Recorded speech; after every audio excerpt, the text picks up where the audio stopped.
Delhi liquor స్కామ్లో CBI అధికారులు కవితను వివరాలు తీసుకుంటున్నారు. కవిత ఇంట్లోని ఒక గదిలో కవిత నుంచి వివరాలు సేకరిస్తున్నారు. 160 సిఆర్పిసి కింద కవిత స్టేట్మెంట్ రికార్డు చేయనున్నారు అధికారులు.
ఓకే ఓకే రైట్ ఇన్నే ఉన్నా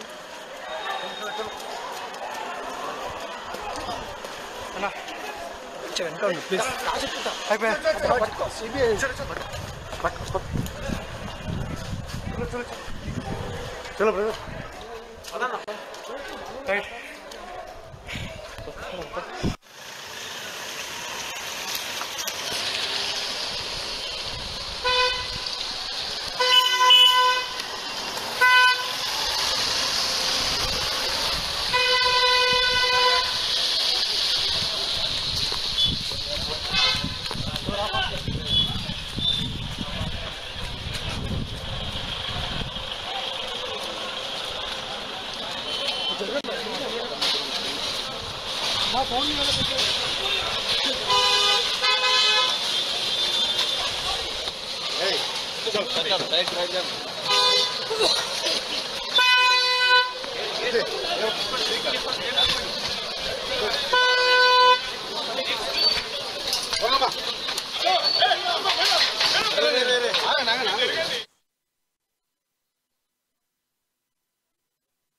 కవిత ఇంటికి చేరుకున్నారు.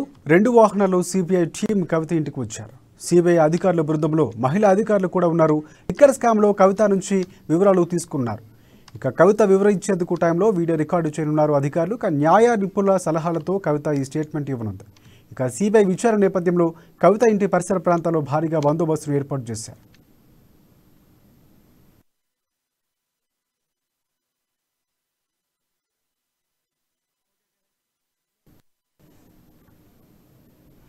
దీనిపై మరింత సమాచారాన్ని మరింత వివరించేందుకు బీజేపీ నేత రూపరాజు లైన్లో ఉన్నారు.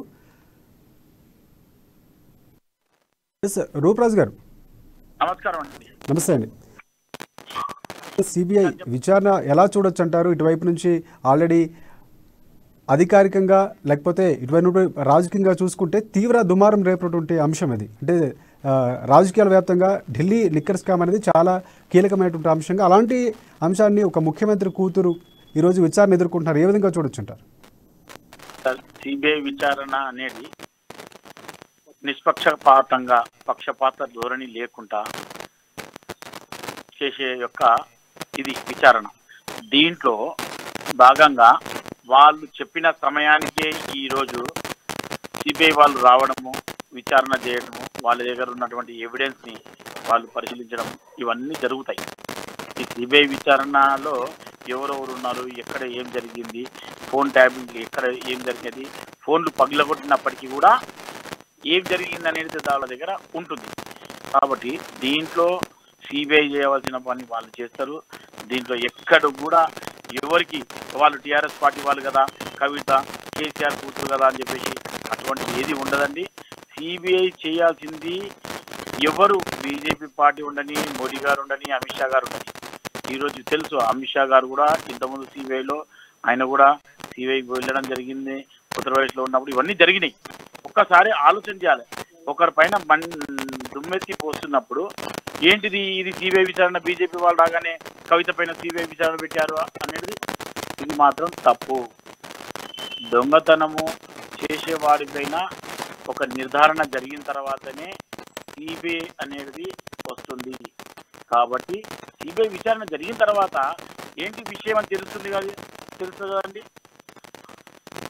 వాళ్ళ ఆస్తులు ఒక విషయము, గతంలో వాళ్ళ ఆస్తులు ఉన్నటువంటివి ఏంటిది, ఇప్పుడు ఏమున్నది, అసలు ఏ స్కామ్లు ఎంత సంపాదించారనేది కనిపించదు కదండి. అక్కడ రాజకీయ కోణంలో రాజకీయాల్లోకి వచ్చిన తర్వాత వాళ్ళ దగ్గర ఉన్నటువంటి ఆస్తులు ఏంటివి, గతంలో ఉన్నటువంటి ఆస్తులు ఏంటివి, ఇవన్నీ చూడండి.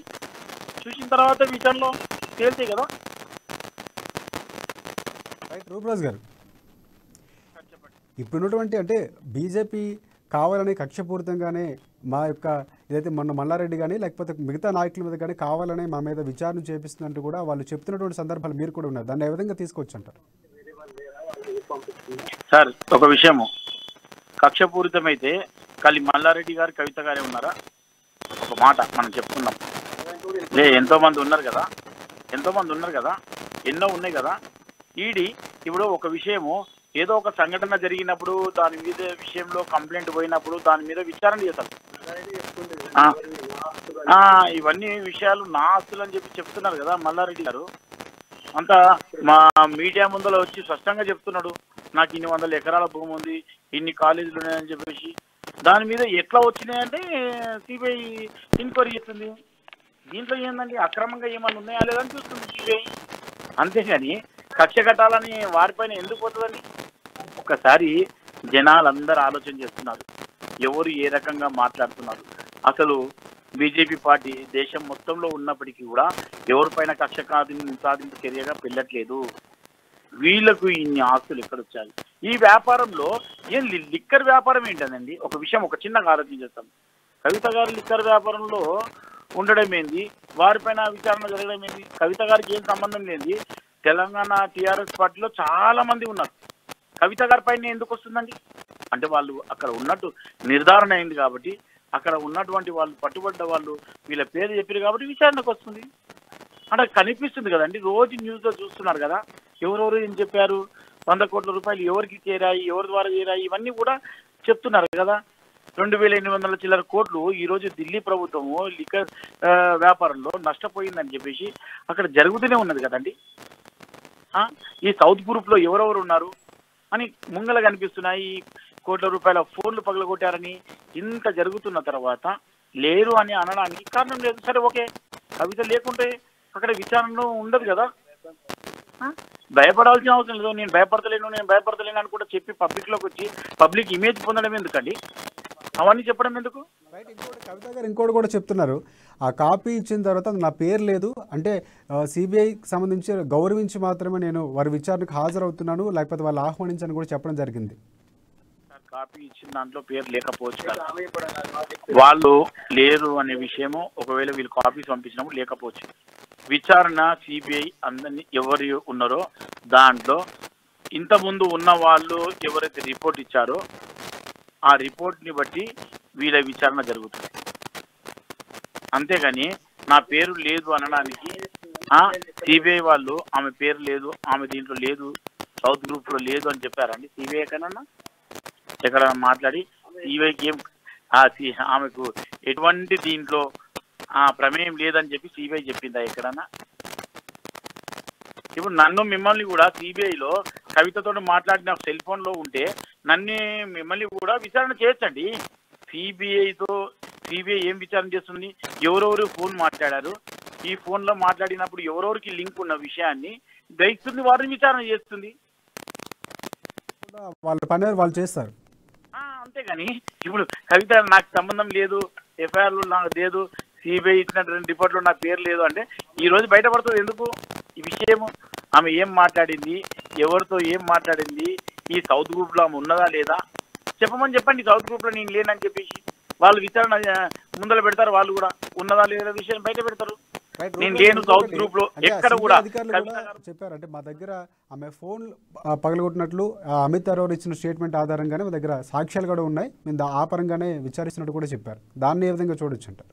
100% అమిత్ అరోరా ఇచ్చిన రిపోర్ట్ ప్రకారమే వాళ్ళు వెళ్తున్నారు. ఒకవేళ వీళ్ళు ఎక్కడ కూడా కవిత గారు నేను సౌత్ గ్రూప్లో లేనండి, నాకు అమిత్ అరోరా ఎవరో తెలియదు, నాకు వాళ్ళతో సంబంధం లేదని ఎక్కడన్నా చెప్తుందా? ఒక్కసారన్నా చెప్పిందా? ఎక్కడ చెప్పట్లేదు.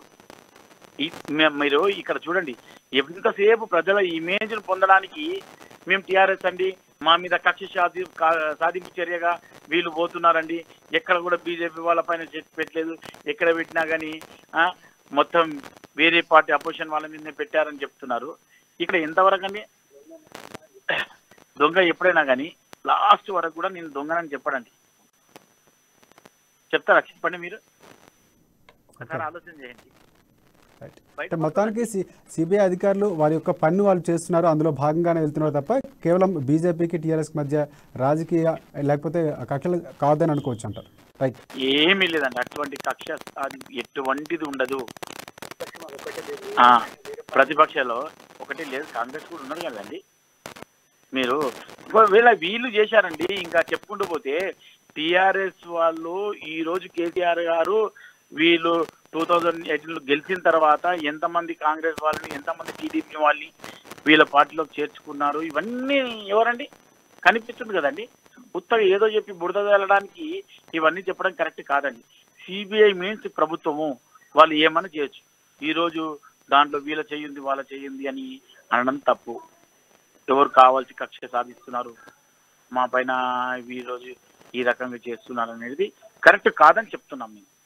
Right right, thank you Rooparaj గారు. రైట్,